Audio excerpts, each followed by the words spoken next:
read in the notice that we'll start meeting in 2 months.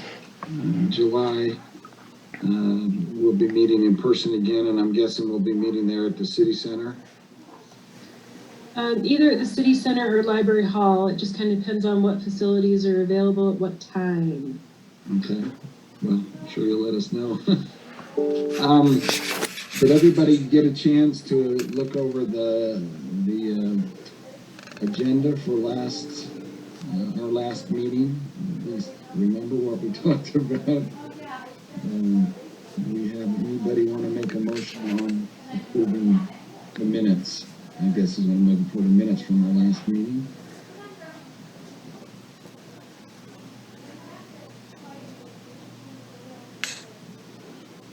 Cindy makes a motion to approve the minutes. Any second? Either by wave or by... All right. We have a second. And, so we'll go ahead and approve the minutes from our last meeting. Is there anything that we need to discuss before we start on the agenda for this meeting? I guess we can't really pass around any notes of appreciation or anything like that. So we'll start on our first item we have is utility box art, and I'm hoping that John has, I see his black box there. Hopefully he's here, has some news or updates on that. John? Well, I don't really know how much updates. I don't know. Can I share my screen? Yeah, I would think. I don't control the permissions. Okay. Hopefully you can see my screen there. In Photoshop, I have a couple of images that show in pink where the current boxes are, and this is in the Arts District area, and I'm working on adding pictures. And this one down here in the corner for this box right here, this is the picture of the box, and it's whoops, let's see here. Trying to get it so we can turn off. So there's the box, just the pink thing to say, hey, here's one here. And if we wanted to see what that box looks like, we would see the picture. I haven't finished it yet, but I have pictures of everything. But the thing is getting it into a nice, easy way to do it. I don't know if Google Maps is the way to do that, or some other kind of web app, but for right now I'm just kind of organizing it in Photoshop. That was one thing I said I would do. And then the last time we had this discussion, we were talking about where to put the next pieces of art. And if I remember right, it was thought that we should kind of focus our attention into one area where we're currently working. We have the one, let me zoom out one more time here. We have the one here in the Sarah Park, and we have the one here on the corner. And so, this area might be a place to be. My thinking was this one right here, but I did not understand that is not actually an Orem City box. It looks like one, but it's not. It's UDOT, and Charlene was going to look into that. There was one that Adam suggested maybe we could do was way up here. It's a bigger one. A lot of these ones along here are all kind of smaller boxes that belong to Rocky Mountain Power, the smaller green ones. The ones that are bigger and would display art the best are the signal boxes. And they're usually, again, on State Street They seem to be on these corners, the northwest corners. There's one way up here too. I don't know if that's still considered art district though. I'm not sure exactly where the art district boundary starts and ends. The signal boxes and other large boxes are nice. We have some large Rocky Mountain ones here. Well, they're green, so I'm assuming they're Rocky Mountain power. Here is part of the Sarah complex. There's a smaller one here that's could be nice because people are always, entering the park and seeing that as well. And of course, there's always ones up here at the city center if we wanted to move to kind of a different location. We have the nice big box by the city center here that not too far. It's at the entrance. It's closed right now, just left of that entrance. But here's the library. There's that box. There's another nice box here. It's a fairly big, tall tower that is right along the walking or jogging path. So I guess there's a variety of boxes. So it would be nice if we could kind of make a decision on which box is next and which artwork is next. Charlene was working on finding some artwork that we have previously paid for from, is it Jess Smiley? Yes, we have kind of scoured our files, and what we think has happened was it was probably in a Dropbox location at one point, and neither I nor Sharon nor John seem to have that file. Do you have that, Cindy? I do. Okay, if you could send that one, that would be great. We did go through our previous notes and emails and files, and I think that we had shared it previously through a Dropbox, and it's no longer in that location. John is correct when he says that the box right between the city center and the library, the area of that box is under extreme construction right now. They were adding two restrooms to that area just outside the breezeway connection point between the two buildings. And they have had considerable challenge with some water and sewer lines. So just given that that area is so torn up, we are pausing on the install of that. We hope to do it when the area is restored. And then I also thought that the 800 South State box was one of our boxes, but I've gotten a map from Taylor Forbush, and it shows all of the Orem owned utility boxes. And we've just done that in a KMZ file in a Google Maps. So at least we have an inventory of the Orem boxes now. And then he's given me the contact of Adam Lowe at UDOT to see what their process is for overlaying onto a box. Now, the nice thing about this box here, other than, well, except for the fact that it's not owned by us, the nice thing is that the door is actually kind of facing away from the street. The door is kind of facing in this towards the BA. So we could put nice artwork on here without the same difficulties that the previous installers had when concerned about the doors. I know that was brought up last time too. So we could do this one, whoever we contract with, I can't remember their name now. Was it Sound something? Sound Vision. Sound Vision. They wouldn't have to touch the door at all if we just went 3 sides. But those 3 sides are facing, the majority of all the streets. So. Yeah. We think that's a good plan as much as possible, just to stay away from the doors and the door handles and all those kind of things, just for 1, wear and tear, and 2, never worrying about anyone thinking that we could or have breached the handle situation. So I think that's a good plan. I've talked to Cass a few times about the second box in Sarah Park, and tried to show her, you know, the vent cuts in it. She did send a couple of other pieces that she thought could go alongside it, but then when we showed her the vent cut, she's like, yeah, maybe that would be a problem. And then the last time I talked to her, she said that as soon as she got school wrapped up, she's been teaching art at Orem High.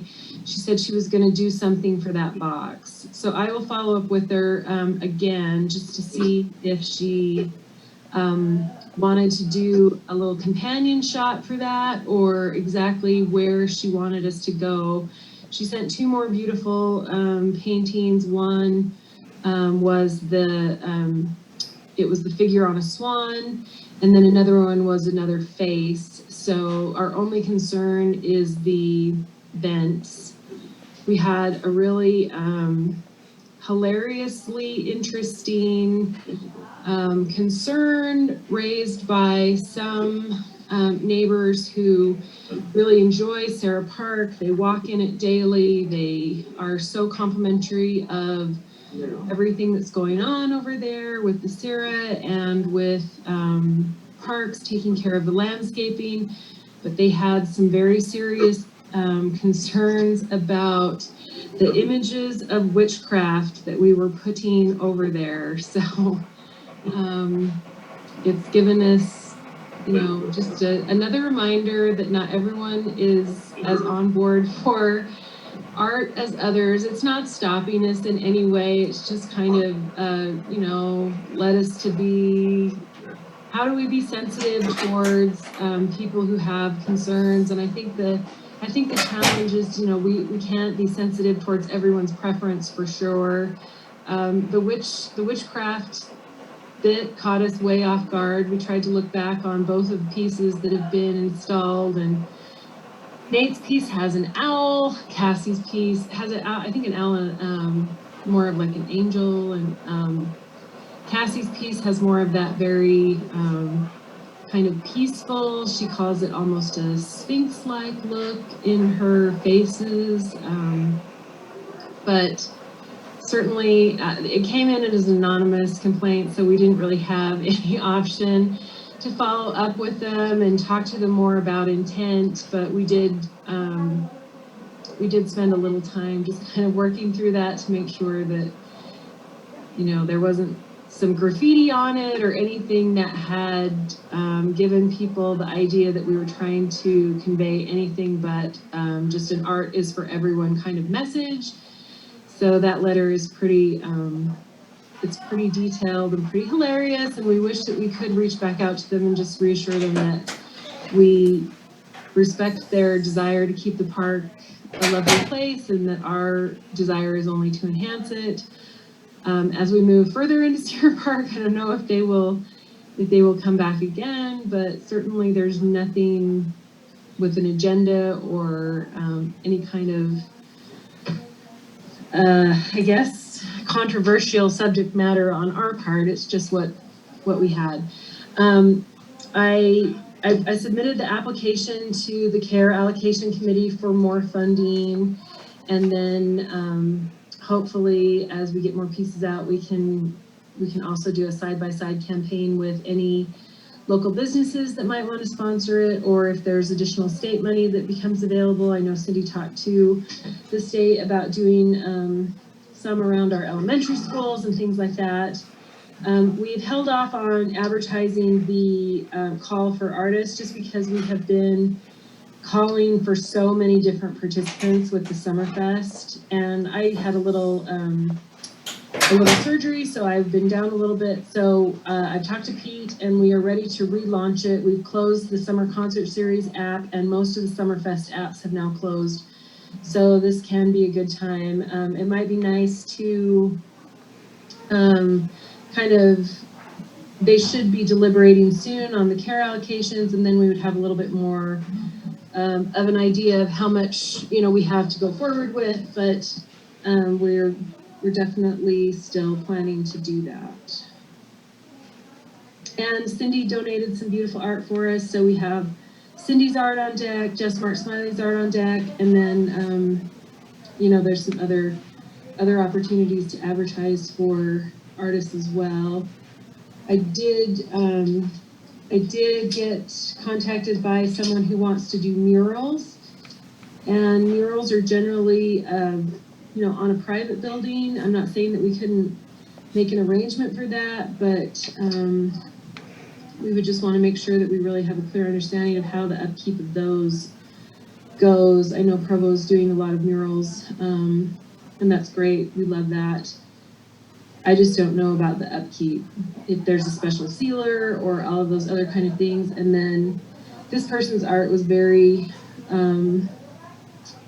she said she's a very realistic artist, and it was a lot of people and faces. And so I don't know whether it would be something that could translate into a box for now, because the mural kind of concept needs to, I think Provo, has such great leverage with it as being like a photo kind of stop, and we could try and branch into that as well. But maybe if we got the boxes going, it would be the focus for now. But I'd like to have Jess Smiley's kind of by Sarah Park, because there's so many kids that go by there, and his are kind of fun for little kids.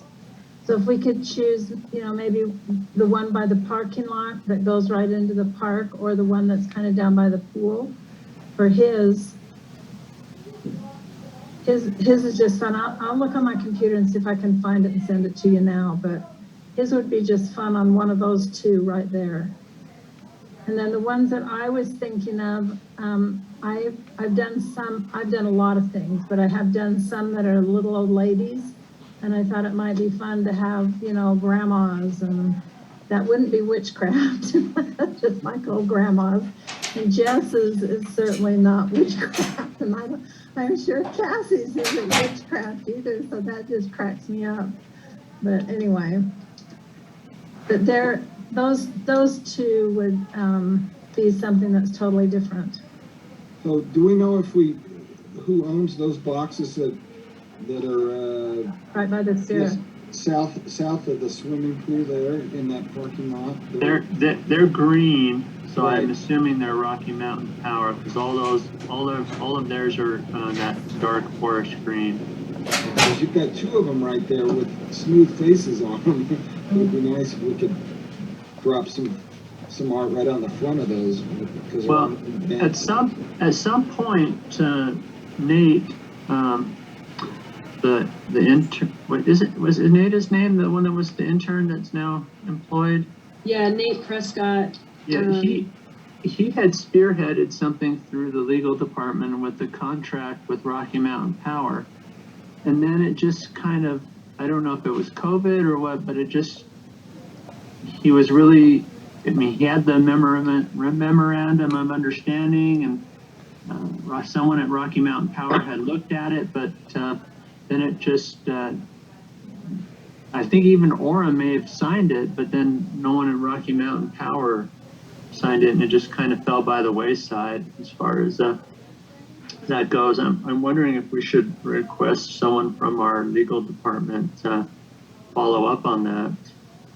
Yeah, I think that Orem Legal has reviewed it, and then I would have to check with Nate and see when and who he sent that to at Rocky Mountain Power, because generally, like, Rocky Mountain Power would sign it, and then we would fully execute it on our end. So I will see if it just stalled out in the signature part of Rocky Mountain Power, because I'm sure it has been through legal in terms of review as to form and all of that. So it should be probably at Rocky Mountain Power, and I'll find out from Nate who sent that to, if it's languishing on someone's desk, or if someone had a concern with it. That's the part that we don't know. Yeah, if that part of the equation was solved, then we could use these nice bigger boxes here. It's a great location, again, because it's by the Sarah Park, and it would also cover the one by the library, even though I know we're putting that one off for a little while, but that one by the library is actually the Rocky Mountain Power as well. Sure. And that's why Nate pursued that first as well. So.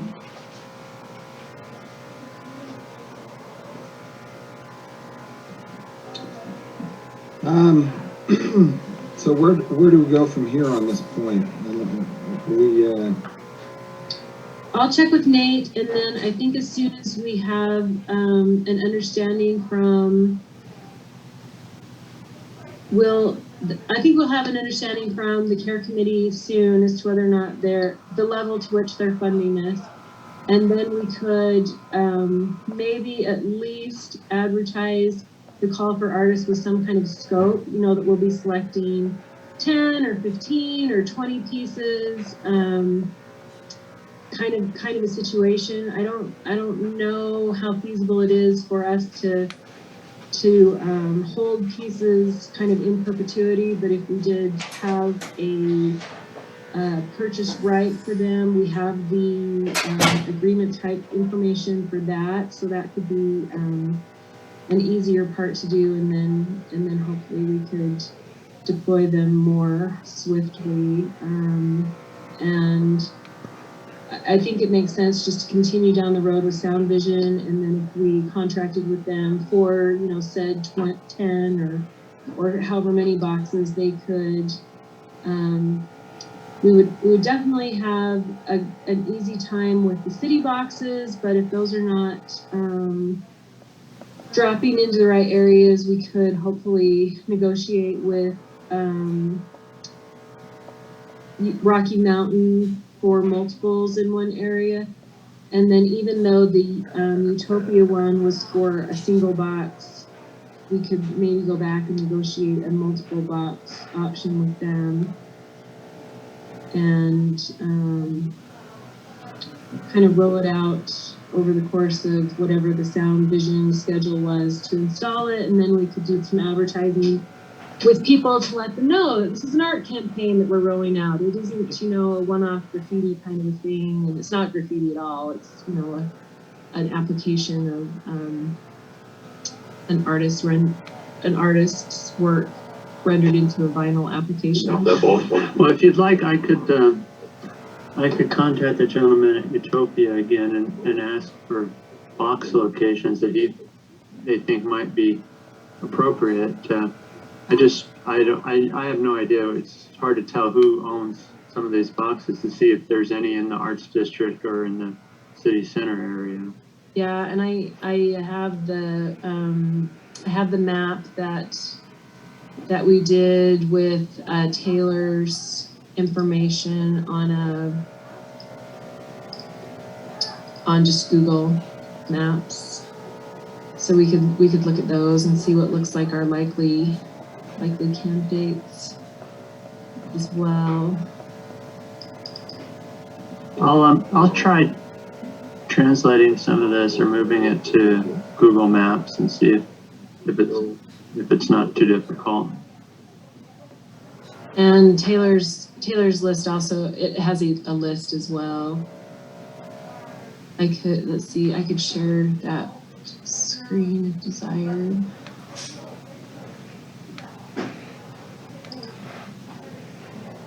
Tara, I was listening to you on the phone in my car, but remind me how many boxes we're trying to get through the care funding. We put in a request for 25,000. So are we 5,000 a piece, or what do we think? So is that 5? It's 1,000 a piece. Oh, 1,000 a piece. Okay, good. And it came through a city facilities request, so I know that was one that they probably considered in the last week. And then their deliberations are coming up where they'll announce what is being funded. Well, I kind of want to be on the know on that, so I can be the council, knowledge on that. So 25 and all around the city, or mostly at the Arts District? Well, with care funding, we need to kind of locate them technically in arts areas or recreation areas. Even though the money is being allocated on the arts side of the care 50-50 arts rec split, it would still be eligible if it's in a recreation area. Okay, thank you. A publicly owned area. That's what we have to go to for the letter of the law for care. It has to be a publicly owned facility.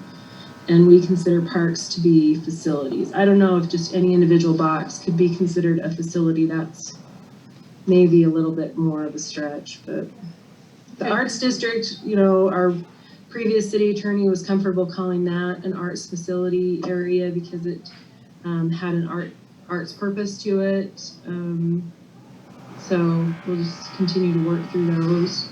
But if we were to ask for businesses to sponsor a box and they paid for it, we could put this anywhere, right?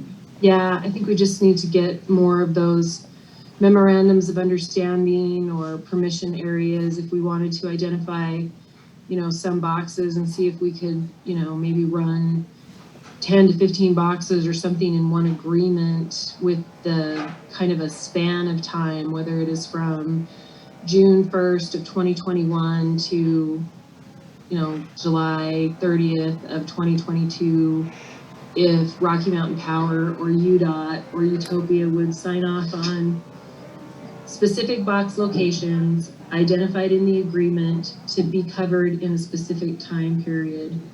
And then we could even negotiate it for a 2-year time period or something. Do we want to, you know, we're talking about time. Do we need to make any kind of decision as to how often we'll rotate art on these? I mean, I guess it just depends whether you leave it as long as you feel it is viable in terms of the elements and the appearance, or whether you want it to be on a rotating schedule. I mean, I just don't know, you know, the opportunity to add versus the opportunity to replace. And maybe you, over time, have this really kind of core area where the boxes are located and you rotate them, say, I think every 5 years would be the minimum that you could possibly do it, just because of the fundraising for the boxes. But there's no guarantee. You know, care funding is an application over every year, and yeah, it just depends. And I would probably also not maybe let the businesses pick all together, but I would certainly consult with them as to what they feel is, you know, yeah, I like that. I'd like to see it on the box near my property or not. I mean, I would hate to turn over too much control, because ultimately the Arts Council has an artistic background and has been charged to kind of spearhead art activities and advice in the community, but you know, just the witchcraft things caught us off guard. So make sure that people, you know, just at least have a heads up if it's something that is close to their business and kind of could somehow be, I guess, representative adjacent to their business or something. I don't think it has to be a big deal. Maybe just here's a little bit what we're thinking, and we'd love to see you sponsor it, sort of an effort. Well, now could this be family-oriented witchcraft? It could. It's technically, you know, art is open to interpretation, so. All right. Okay, well, I think that we'll have a lot more information in our July meeting. We can come back to this if we can get some more information in the meantime, because I would really love to be able to get some art up before it gets cold again, because it's so hard to install in the cold. So give us a few months for that sort of thing. Yeah, I think that as soon as they're finished with kind of the line, the digging of the line element out in the front yard, we would have a little bit better chance of just getting in and finishing that one here by the city center.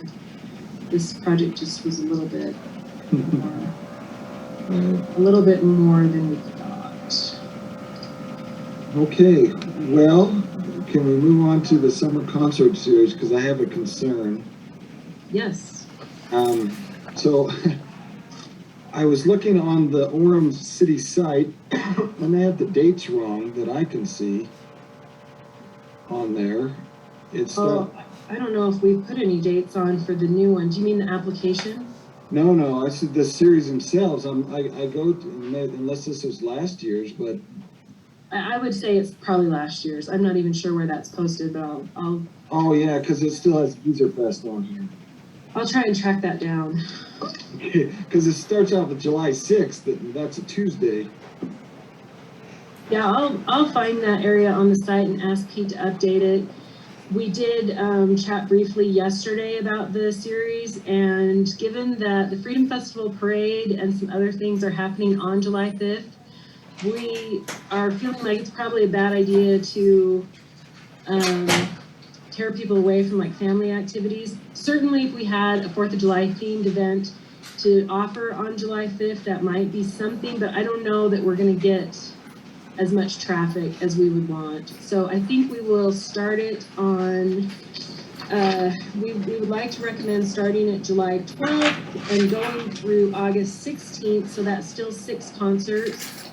And then the event that has been previously called Geezer Fest would be happening August 20th and 21st. It's almost an identical format. They've just had some challenges with kind of a proprietary use of the name Geezer Fest. So the city did a request for proposal, and a few different groups, 4 different groups submitted proposals for holding an event. 2 of them were outrageously huge. They were used to putting on rock festivals in real serious rock festivals. And then there was the person who initially had the Geezer Fest, and then the individuals who've been working on the event known as Geezer Fest. And so it was awarded to the individuals who've been doing a lot of work on the event previously known as Geezer Fest. They do not have the ability to use the Geezer Fest name, so they're calling it the Come Together Rock Festival or Rock Event. So that still gives us 6. We're just afraid that if we do July 5th, it might land with a dud. When are they having the Stadium of Fire? Is that on Saturday? It's on Saturday, but we don't have fireworks in City Center Park. So if people want to, be with family and then try and get themselves positioned for fireworks on the 5th, they're going to have to be either in their neighborhood, or I'm not sure of all the places that do fireworks on July 5th, because my neighborhood does plenty. I don't need to go anywhere at all. I can hear them from 7 p.m. till midnight, no problem. So, and we only had 1 act that was interested in doing something on the 5th. So. All right, and so do you have a list of those acts that we've accepted? I'm guessing that you'd want us to volunteer. Maybe you'll send us email on that to host these. Yeah, we love it when people host. We definitely have identified probably 6 or 7 potentials. And so now I just need to go through and reach back out to them and see if in fact they are available on that date, and kind of work out the details. Nancy Peterson and Dave Blackington and Adam was going to come over, but he's having a horribly busy week, and so he wasn't able to attend. I'm sorry, I'm just swamped. I tried. No, we understood. We understood it was not going to be a for sure thing at all, but kind of went through. It was an interesting year. We got a lot of applications, some of them very eclectic, very alt, very indie. And so then we had a bit of a philosophical discussion about, should we be trying to include all different music, or do you kind of go with what people are responding to? And it isn't that we don't want to introduce new things, it's just kind of about the production value, I would say, to boil it down to something that's not a very artistic term, but people who had, good good applications, they had good sound clips, they had kind of a background, they either had a reputation, some of them we've had before, but they've done a great job and been well received. So I think that the only kind of opinion piece that maybe we should get some feedback on is we had two of the really beautiful traditional Mexican folk dancing groups. There's two of them that applied.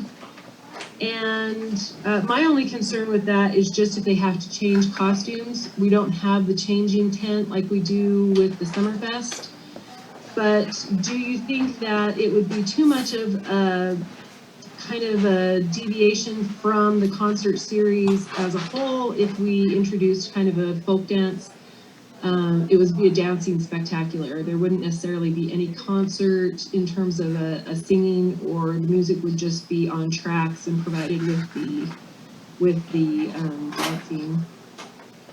I don't think that's a bad idea to have something like that, and maybe they want to bring their own tent and set up if they need to change. Wouldn't quite be as big, but you might get a different cross-section of the city show up for something like that, and I think people enjoy that type of thing. I wouldn't fill all six with something like that, nor would I put a punk band on the stage, but that probably wouldn't be something that people would turn away from. That's one of my favorite parts of Summerfest, is that the little Mexican folklorico dancers from the Catholic Church. And they're amazing. They do such a good job, and the kids, they bring their own crowd too. Yeah. And the kids just have so much fun. I love watching that. And we have two that have applied, so, and neither one is exactly the same group as we've worked with in the Summerfest before. So it's kind of like there could be three in the community and just trying to pick, but so we're still looking at that. What these guys did say they would do it on July 5th, so I don't know if we offer a July 5th, 7th. One of them did, but I'm not sure. They run at 7 o'clock. Their time is they've timed it differently. It's not listed at 7 p.m. It's listed in the morning. So I don't know if they're thinking they would do something in the morning or if they just messed up the form. I don't think the audience, I think the audience that would come with them on July 5th would be their own audience, which I'm not saying is a bad thing to offer people. It's just, and it's a holiday here for us, so I don't know. I don't know if July 5th is the way to go or just incorporate it into the overall July 12th through August 16th schedule.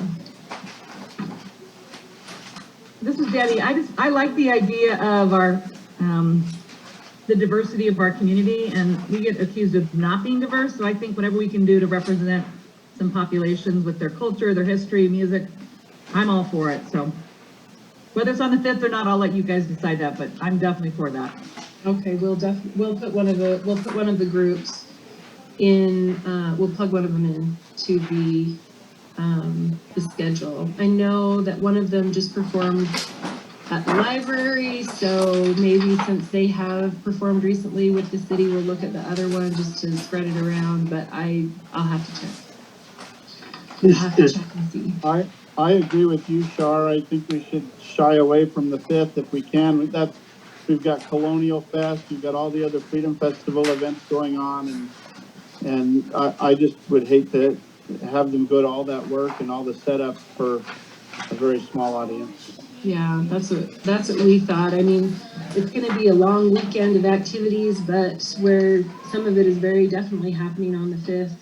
That could be a family gathering day, and whether they choose to gather in the park with us or just stay at home and, have dinner and barbecue and prep for fireworks was definitely a concern. And people could be tired by the time 7 o'clock rolls around on that long weekend. So, but yeah, we got a ton of applications. I think that down the road, if we wanted to offer something that was more alt or indie or something, we would have to do it in a separate event. I don't have a concern about the way the concert series looks, because for the people that come out, they really enjoy it. The park is very active on Monday nights, so I think that you couldn't put, 1,000 people out there. So the audiences of, 100, 200, 300 people is about where it should look on a Monday night, because all of the ball fields are active on Monday nights. They have Monday Night Lights tournaments out there. I don't think the stage impacts those tournaments at all, because they're on opposite ends of the park, but it is a very active part of the community on that night. There's always volleyball, there's always kids at the playground. So while we want it to be, super well received, I think that we need to kind of work that into where people are gathering and different things like that. So. Char, who schedules that stage other than these events, the series and stuff? So if somebody wanted to have an event on that stage outside of these dates, who schedules that? The library schedules the rentals, but it goes through a rental process. Okay. I know there's something this Monday night on the stage. The Cloggers, I think.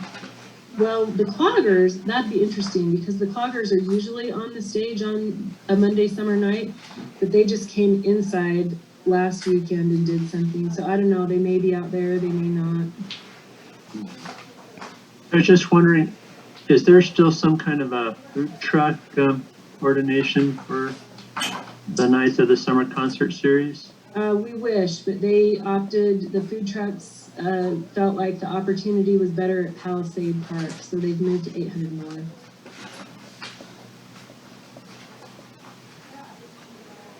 But, I mean, to be fair, people did not buy a lot from the food trucks.